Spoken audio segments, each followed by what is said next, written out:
Masih di Double Dose, masih bersama dengan Timothy Athanasios, masih membangun spiritualitas sehari-hari di tengah dunia yang bergerak terlalu sibuk ini. Hari ini tanggal 23 Oktober dan saya berjudul perenungan kita adalah All's Fair in Love and War. Semuanya fair dalam cinta ataupun perang.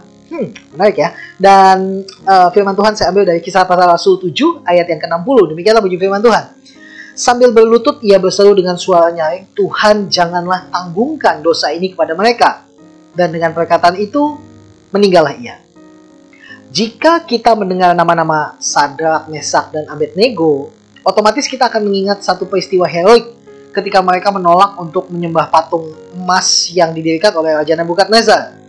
Konsekuensi dari penolakan penyembahan tersebut membuat mereka dicampakkan ke dalam perapian yang panasnya 7 kali lipat dari perapian biasa. Itu yang dicatat oleh Alkitab. Namun sedikit pun mereka tidak terluka karena Allah menolong. Wah, kita senang banget ya. Kalau ada mujizat kita senang banget. Menolak menyembah patung. Lalu mereka dibakar hidup-hidup dengan perapian yang 7 kali lipat lebih panas. Tapi mereka tidak terluka sedikit pun karena Allah menolong. Wow, hebat. Yes, wow. Nah, kejadian itu nampak berbanding terbalik dengan apa yang dialami oleh Stefanus. Sama-sama memilih untuk lebih taat pada Allah daripada taat pada manusia, namun hasil akhirnya berbeda. Stefanus mati dirajam dan tidak ada satupun malaikat ataupun kuda terbang, Pegasus, burung Phoenix, naga terbang, atau apapun deh yang datang dari surga untuk datang menolongnya. Gak ada satupun. Melihat dua cerita di atas, apakah Tuhan pilih kasih atau terlambat menolong?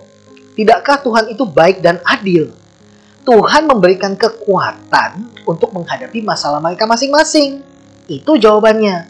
Bedanya adalah Sadrak, Mesak, dan Abednego tetap hidup karena masih ada misi yang harus mereka selesaikan. Sedangkan bagi Stefanus, misinya sudah selesai. Ketika ketidakadilan terjadi, jangan berpikir bahwa Tuhan tidak berbuat apa-apa.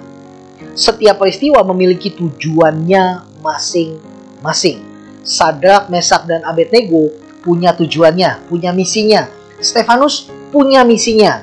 Kesudahan mereka tidak di tangan manusia. Kesudahan mereka di tangan Tuhan yang memberikan hidup.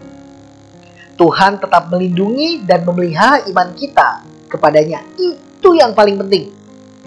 Bukan masalah daging kita terbakar atau tidak. Bukan apakah kita hidup atau tidak setelah dirajam. Tapi Tuhan melindungi dan memelihara iman kita kepadanya. Mati di dalam Tuhan, hidup di dalam Tuhan. Hidup di dalam Tuhan, mati di dalam Tuhan.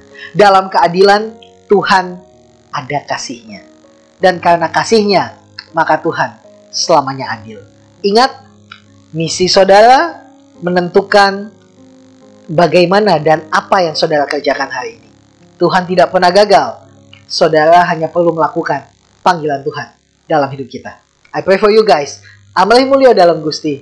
Tuhan Yesus memberkati.